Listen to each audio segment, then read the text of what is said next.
जय श्री कृष्ण। राधे राधे। श्री कृष्ण गोविंद हरि मुरारे हे नाथ नारायण वासुदेवाय। મિત્રો, આજે આપણે અધિક માસની શુક્લ પક્ષની પદ્મિની એકાદશીની કથા કરીશું। જો તમે ચેનલ પર નવા હોય તો આ ચેનલને સબસ્ક્રાઈબ કરી દેજો, જેથી તમને આવનારા આગલા વિડીયોની માહિતી આવી રીતે મળતી રહે। कृष्णाय वासुदेवाय हरे परमात्मने प्रणंत क्लेशनाशाय श्री गोविंदाय नमो नमः। बोलो पुरुषोत्तम भगवाननी जय। पावन पुरुषोत्तम मास अधिक मास पद्मिनी एकादशीनी व्रत कथा। धर्मराजा युधिष्ठिरे श्री कृष्ण भगवान ने प्रश्न कर्यो कि हे राधा वल्लभ, अधिक मासनी एकादशीનું મહાત્મય આપ મને સંભળાવી પાવન કરો। ધર્મરાજાની જિજ્ઞાસા પરિપૂર્ણ કરવા શ્રી કૃષ્ણ ભગવાને કહ્યું, હે રાજન, મલમાસ ઉર્ફે અધિક માસમાં બે એકાદશી આવે છે, એક સુદની અને બીજી વદની। સુદ એટલે કે શુક્લ પક્ષ। અજવાળી એકાદશીને પદ્મિની એકાદશી કહેવાય છે। આ વ્રત કરવાથી ઘણું જ પુણ્ય મળે છે। આ વ્રતનો વિધિ મૂળ બ્રહ્માએ નારદને કહેલો અને તે જ હું તમને સંભળાવું છું। ખરી રીતે આ વ્રતની શરૂઆત સુદ દશમથી થાય છે। આ વ્રત કરનારે દશમના દિવસે હવિષ્ય અન્ન જમવું, બ્રહ્મચર્ય પાળવો અને જમીન ઉપર સૂવું। કોઈ પણ હિસાબે દસમને દિવસે પારકાનું અન્ન, અડદ, મસૂર, ચણા, કોદરા અને ખારી તથા કેફી વસ્તુનો ત્યાગ કરવો। 11 સવારે વહેલા ઉઠી પ્રભુ સ્મરણ કરી શૌચ કર્મ પતાવી સૂર્ય ઉગે ત્યારે શરીરે મર્દન કરવાના સાધનો જેવા કે તેલ, માટી અને દર્ભ લઈ નદી કે જળાશયે જઈ તેલ મર્દન કરી શાસ્ત્રોચ્ચાર કરી ગંગા, યમુના, ગોદાવરી, કાવેરી વગેરે પવિત્ર નદીઓનું સ્મરણ કરી સ્નાન કરવું। પછી સ્વચ્છ કોરું વસ્ત્ર પહેરી સંધ્યા પૂજા કરી પિતૃતર્પણ કરવું। ખાસ કરીને વિષ્ણુ, રાધા, કૃષ્ણ કે શંકર, પાર્વતીનું પૂજન કરવું। પૂજામાં ગંધ, પુષ્પ, નૈવેદ્ય ધરવા, પછી ભજન કીર્તન કરવા।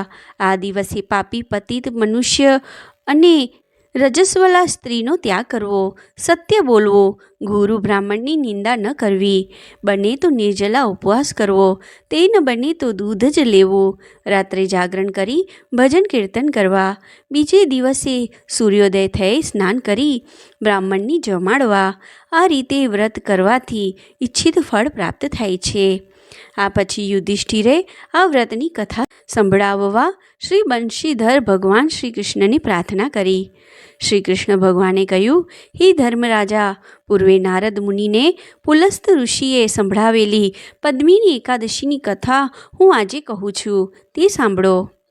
મહાપરાક્રમી અને ઇન્દ્ર સહિત સર્વ દેવોને હફાવનાર લંકાપતિ રાવણ જેવા રાજાનો પણ પૂર્વે સહસ્ત્રાર્જુન નામના રાજાએ પરાભવ કર્યો અને પોતાના કેદખાનામાં લોઢાની સાંકળથી બાંધી પૂરી દીધો। નારદ મુનિએ પુલસ્ત ઋષિને પ્રશ્ન કર્યો કે, હે ઋષિ શ્રેષ્ઠ, આવા રાવણ જેવા બળવાન રાજાને સહસ્ત્રાર્જુને શા કારણે હરાવ્યો તે મને કહો। ઋષિએ કહ્યું, હે મુનિ, આ પાછળ એક રસિક કથા છે। પૂર્વે ત્રેતા યુગમાં મહિષ્મતી નગરીમાં કૃતવીર્ય નામે એક રાજા રાજ્ય કરતો હતો। આ રાજાની 1000 રાણીઓ હતી। તેની પટરાણી તે ઈક્ષ્વાકુલમાં જન્મેલી 57 રાજા હરિશ્ચંદ્રની પુત્રી નામે પદ્મિની હતી। રાજા કૃતવીર્યને સર્વ પ્રકારનું સુખ હતું, ફક્ત તેને પુત્ર ન હતો।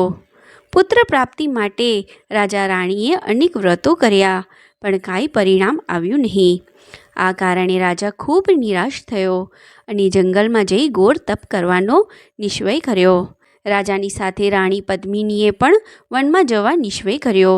આ પ્રમાણે રાજ્ય વૈભવ તજી વલ્કલ ધારણ કરી રાજા રાણી વનમાં ગયા। ત્યાં લાગલ ગાઢ 10,000 વર્ષ સુધી તપ કર્યું, પણ ભગવાન ન રીઝ્યા। પતિની તપસ્યા નિષ્ફળ જતી જોઈને રાણી પદ્મિની ઘણી જ દુઃખી થઈ અને પોતે મહાસતી અનુસૂયા પાસે જઈ પોતાનું દુઃખ કહ્યું અને પ્રાર્થના કરી, હે મહાસતી, મારા પતિની તપસ્યા ફળે અને મને પુત્ર પ્રાપ્તિ થાય એવો માર્ગ બતાવો. અનસૂયાને આ દુઃખી રાણી ઉપર અનુકંપા આવવાથી કહ્યું, હે રાણી, ખરેખર તમારી દંપતીની તપસ્યા જોઈ હું ખુશ થઈ છું. હું તમને પુત્ર પ્રાપ્તિ માટેનો માર્ગ સમજાવું. દર 32 માસે એક અધિક માસ આવે છે. આ અધિક માસમાં 2 એકાદશીઓ આવે છે, સુદની અને બીજી વદની. સુદની એકાદશી પદ્મિની એકાદશી કહેવાય છે અને વદની પરમાં કહેવાય છે. આ પદ્મિની એકાદશીના દિવસે જાગરણ કરી દેવ પૂજા કરવામાં આવે તો મનમાન્ય ફળ મળે છે. આ સાંભળી પદ્મિની રાણી અનસૂયાને પ્રણામ કરી પતિ પાસે ગઈ અને વ્રતની સઘળી વાત કહી. પતિ પત્નીએ ખૂબ વિધિપૂર્વક આ વ્રત કર્યું. વ્રત પૂર્ણ થતાં જ શ્રી વિષ્ણુ ભગવાન ગરુડ ઉપર બેસીને પધાર્યા. શ્રી વિષ્ણુ ભગવાનના સાક્ષાત સ્વરૂપના દર્શન થતાં જ રાજા રાણી પગે પડ્યા. શ્રી ભગવાને આશીર્વાદ આપી કહ્યું, હે સતી, હું તારા વ્રતથી પ્રસન્ન થયો છું, માટે તમે જે માંગશો તે હું પૂર્ણ કરીશ. રાણીએ શ્રી ભગવાનને પ્રણામ કરી કહ્યું, હે ભગવાન, મારા પતિની પુત્ર પ્રાપ્તિ માટેની ઈચ્છા ફળે એવા આશીષ આપો. શ્રી ભગવાને કહ્યું, રાજા રાણી, તમે જે નિષ્ઠાથી મને પ્રિય એવા અધિક માસની એકાદશીનું વ્રત કર્યું છે એથી હું સંતુષ્ટ થયો છું. આથી હું તમને આશીર્વાદ આપું છું કે તમને જેને દેવ, દાનવ, મનુષ્ય, અસુર અને નાગ જીતી ન શકે તેવો અજય પુત્ર પ્રાપ્ત થશે. આમ કહી ભગવાન અંતર ધ્યાન થયા. આ પછી રાજા રાણી મહિષ્મતી નગરીમાં પાછા ફર્યા. રાજાએ સામૈયું કર્યું. 9 માસ પછી રાણીએ એક પુત્રને જન્મ આપ્યો. આ કુંવરનું નામ કાર્તવીર્ય રાખવામાં આવ્યું. આ પુત્રને શસ્ત્રાસ્ત્રો ભણાવી પારગત કરવામાં આવ્યો. 18 વર્ષે તે પુત્ર 16 કળાએ પ્રકાશ્યો. રાજાએ રાજ્યકારભાર એને સોંપ્યો. કાર્તવીરે એક પછી એક રાજ્યો જીતવા માંડ્યો અને છેવટે લંકાપતિ રાજા રાવણને હરાવી પોતાનો બંદીવાદ બનાવ્યો. શ્રી કૃષ્ણ ભગવાને કહ્યું, હે ધર્મરાજા, આ પ્રમાણે અધિક માસની શુક્લ પક્ષની પદ્મિની એકાદશીનું આ મહાત્મય છે. આ વ્રત કરવાથી દરેકની ઈચ્છિત કામનાઓ સિદ્ધ થાય છે અને સ્વર્ગલોકમાં સ્થાન મળે છે. શ્રી કૃષ્ણ ભગવાને કહેલું આ વ્રત યુધિષ્ઠિરે અન્ય પાંડવો સાથે કર્યું. આ રીતે અધિક માસના શુક્લ પક્ષની પદ્મિની એકાદશીની કથા તથા મહાત્મય પૂરું થાય છે. જય શ્રી કૃષ્ણ. રાધે રાધે.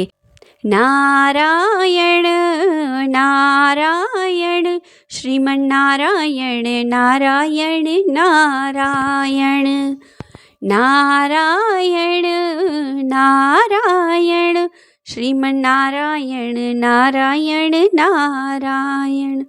જય શ્રી કૃષ્ણ. રાધે રાધે.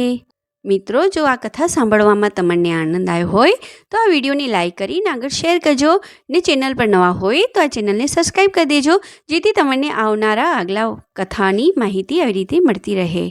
જય શ્રી કૃષ્ણ. રાધે રાધે.